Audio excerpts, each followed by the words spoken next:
কিন্তু আপনারা যে সমস্ত সংগঠনের কর্মী হিসাবে নিজেদেরকে আবির্ভাব করছেন, বুঝাচ্ছেন এবং আমাদেরকে ভয় দেখাচ্ছেন, আপনাদের প্রতিনিয়ত আপনারা একজন আরেকজনের সাথে মারামারি করে একজন আরেকজনকে হত্যা করে ফেলেন।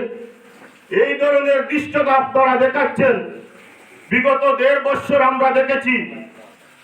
এখন একটি স্লোগান হয়ে গেছে, সাদা তুলে পল্টনে, বাঘ যায় লন্ডনে।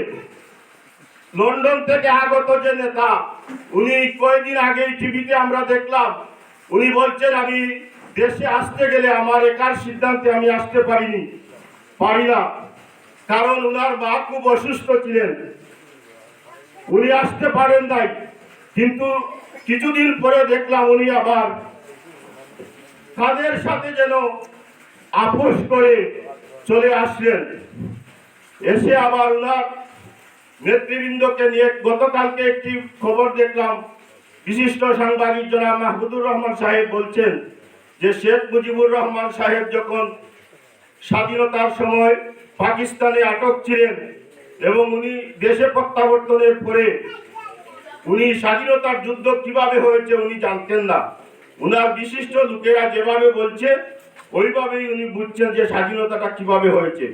তো মাহমুদুর রহমান সাহেব অত্যন্ত সুন্দর করে বলছেন যে তারেক রহমান সাহেব, আপনি তো 17 বছর লন্ডনে ছিলেন, এই অভ্যুত্থান 5 আগস্ট কিভাবে হলো এটা তো আপনার জানার বিষয় না। আপনার বিশিষ্ট লোকেরা যেভাবে বলেছে আপনি ওইভাবেই বুঝেছেন, দেখেছেন, শুনেছেন। সুতরাং আপনি একটু চিন্তা ভাবনা করে দেশের যে কোনো কাজ করতে গেলে একটু চিন্তা ভাবনা করে দেশের মানুষের সেন্টিমেন্ট বুঝে কাজ করবেন। যাই হোক, বাংলাদেশ জামাত ইসলাম আমরা নিয়মতান্ত্রিক উপায়ে আগামী সংসদ নির্বাচনে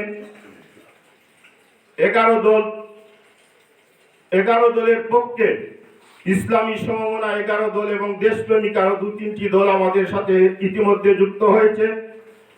যাকে যেখানে নমিনেশন দেওয়া হবে কেন্দ্রীয় সিদ্ধান্ত অনুযায়ী এখানে যদি মুত্তাসির সাহেবকে দেওয়া হয়, আমরা বাংলাদেশ জামাতে ইসলাম এই কথা মনে করলে আমাদের জন্য আত্মঘাতী হবে যে উনি আমার দলের লোক নয়, আমি ওনার জন্য কাজ করব কেন। না, আমাদের কেন্দ্রীয় সিদ্ধান্ত যেটা হবে সেটাই আমরা মেনে নিব এবং ভোটকে আমরা জয়যুক্ত করার জন্য আমরা ক্যাম্পিং করব। আমাদের সকল মেধা, যোগ্যতা, সময় এবং শ্রম দিয়ে আগামী নির্বাচনে জোটের প্রার্থী যাকে যেখানে দেওয়া হবে আমরা আমাদের সমস্ত শক্তি প্রয়োগ করে ইনশাআল্লাহ আমরা বিজয় ছিনিয়ে আনবো।